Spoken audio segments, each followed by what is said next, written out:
musicomici! Eccoli qua! Giovanni Zappalorto. Questo applauso un po' più forte, Sì. Federica Vecchio e Marzia Ricciardi.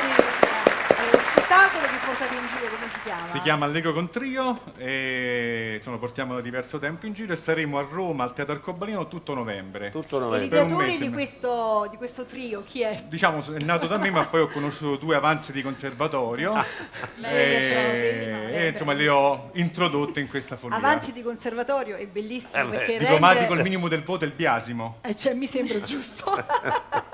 Senti, io mi pare di aver sentito tutte musiche di film. Sì, infatti questo si chiama Movie Comics, Ecco. questa cosa, Harry Potter, Mission Impossible, poi abbiamo i pirati, eccetera, eccetera. Infatti la gente riconosce il pezzo e si diverte, perché poi fa parte dell'inconscio collettivo di tutti. Senti, uno spettacolo del genere nasce per genialità o per noia?